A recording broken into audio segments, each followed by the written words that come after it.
Hello दोस्त, ये कहानी है बाघ और गाय की अनोखी दोस्ती की। एक छोटे से गांव में शर्मा परिवार रहता था। परिवार में पिता राम शर्मा, माँ गीता शर्मा, बेटा रोहन और बेटी रिया शामिल थे।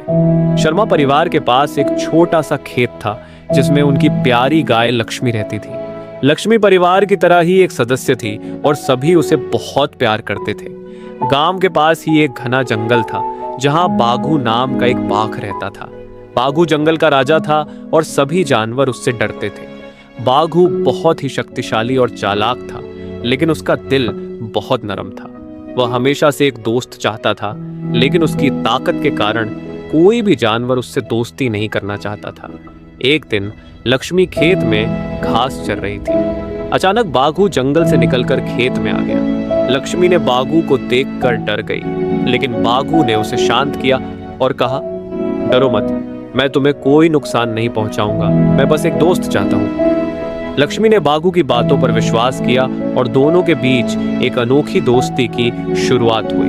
हर रोज बाघू जंगल से आकर लक्ष्मी से मिलता और वे दोनों एक साथ समय बिताते। बाघू और लक्ष्मी की दोस्ती गांव में चर्चा का विषय बन गई। एक दिन रोहन और रिया ने देखा कि बाघू लक्ष्मी के पास आ रहा है। वे दोनों डर गए और दौड़ते हुए अपने माता पिता के पास गए। राम और गीता ने बच्चों की बातें सुनी और वे भी चिंतित हो गए। राम ने सोचा कि कहीं बाघू लक्ष्मी को नुकसान न पहुंचा दे। राम ने तय किया कि वह बाघू से मिलकर उसकी सच्चाई का पता लगाएगा। अगले दिन जब बाघू लक्ष्मी के पास आया तो राम ने हिम्मत जुटाई और बाघू से बात की। बाघू ने राम को अपनी सच्चाई बताई और कहा, मैं केवल एक दोस्त चाहता हूं, मैं लक्ष्मी को कोई नुकसान नहीं पहुंचाऊंगा। राम ने बाघू की बातों पर विश्वास किया और अपने परिवार को भी समझाया। गीता, रोहन और रिया ने भी बाघू को स्वीकार कर लिया। अब बाघू केवल लक्ष्मी का ही नहीं, बल्कि पूरे शर्मा परिवार का दोस्त बन गया। शर्मा परिवार की इस अनोखी दोस्ती ने गांव के लोगों को भी प्रभावित किया। उन्होंने देखा कि बाघू ने कभी भी लक्ष्मी या किसी और को नुकसान नहीं पहुंचाया। धीरे धीरे गांव वालों ने भी बाघू को स्वीकार कर लिया और उसे गांव का हिस्सा मान लिया। एक दिन गांव में एक बड़ा तूफान आया। तूफान ने खेतों और घरों को नुकसान पहुंचाया। शर्मा परिवार भी तूफान के कारण मुश्किल में पड़ गया। राम और गीता ने सोचा कि वे अब कैसे इस समस्या का सामना करेंगे।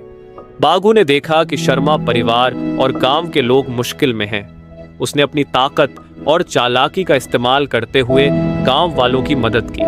उसने टूटे हुए पेड़ों को हटाया, रास्ते साफ किए और गांव वालों को सुरक्षित जगह पर पहुंचाया। गांव वालों ने बाघू की मदद की सराहना की और उसे सम्मानित किया। अब बाघू गांव का हीरो बन गया था और सभी लोग उसे प्यार और सम्मान देने लगे। शर्मा परिवार और बाघू की यह कहानी हमें सिखाती है कि सच्चे रिश्तों का महत्व सबसे अधिक होता है। चाहे परिस्थितियां कैसी भी हों, अगर हम एक दूसरे पर विश्वास करें और मदद करें तो कोई भी मुश्किल हमें हरा नहीं सकती। नैतिक सीख ये कहानी हमें सिखाती है कि सच्चे दोस्त किसी भी परिस्थिति में साथ देते हैं। विश्वास और दोस्ती किसी भी मुश्किल का सामना कर सकते हैं। परिवार और दोस्तों का समर्थन सबसे बड़ी ताकत है। अगर आपको ये कहानी अच्छी लगी तो प्लीज वीडियो को लाइक करना ना भूलें और शेयर कर अपने दोस्तों के साथ। और आपके जो भी सवाल जवाब या सुझाव है तो प्लीज कमेंट करें और चैनल पे नए हैं तो प्लीज सब्सक्राइब करना ना भूलें। आपका सपोर्ट ही हमारा मोटिवेशन है। फिर मिलते हैं एक नई कहानी के साथ। धन्यवाद दोस्तों। खुश रहे, मस्त रहे, क्योंकि मस्ती जिंदा है तो हस्ती जिंदा है।